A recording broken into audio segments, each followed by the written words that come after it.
If stretching hasn't fixed your hamstrings, then this video is absolutely for you. Most people stretch their hamstrings over and over, but wake up just as tight the next day. And this is what used to happen to me until I started doing two simple movements that I will show you in this video. So let's go. Usually the problem isn't just the muscle in itself, it's the nervous system. Your brain controls how far you allow yourself to move. So if it senses instability or threat, it will tighten everything to protect you. Now, why is this important? It's because tight hamstrings don't just affect flexibility, but they influence the whole chain. Your ankles, by reducing dorsiflexion, increasing pronation, which can lead to flat feet. Your knees, where they pull your tibia backward, creating joint stress and instability. And your hips, which forces a posterior pelvic tilt, which limits hip rotation and mobility. And finally, of course, your lower back, because it makes the spine compensate, which brings stiffness and compression, and as a result, pain or discomfort. So one tight muscle can affect every joint below and above it. That's why the solution isn't to stretch harder, it's teaching the system to feel safe. So in many cases, tight nerves can feel like tight muscles. So if the sciatic nerve is restricted, you can stretch forever but still be locked. Even if you have a short-term relief, it will come back.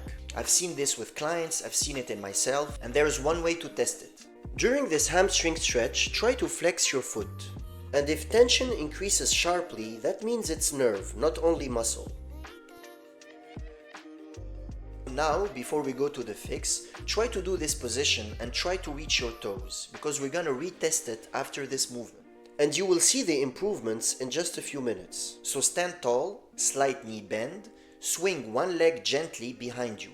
Keep this for 1 or 2 seconds. Switch sides and repeat for 1 minute or 2 minutes. So here what's happening is that you're gliding the nerve and you're inducing a slight stretch every time you bring your leg back. And this often creates instant flexibility gains. Test it and you will see. Try to do that move again and you will probably, most probably, reach for your toes or be much closer than initially. Now the second move is what we call a PNF stretching. So it's the same principle that I use in muscle energy techniques on my clients, and it's composed of 2 phases. So the first phase is to contract the muscle against resistance for 5 to 10 seconds. So try to do the stretch, but resist in the opposite direction. Then you can relax for 2 to 5 seconds, then gently deepen the stretch and hold for 15 to 30 seconds, staying just below pain. Repeat this for 2 to 3 times or up to 3 to 5 based on comfort and experience.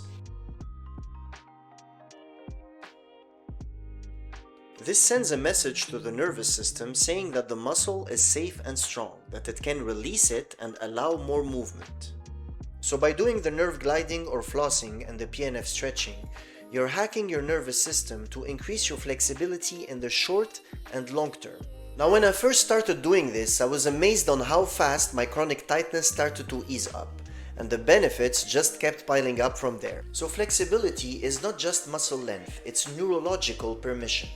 So train the system and range will follow. So thank you very much guys, and I'll see you next time.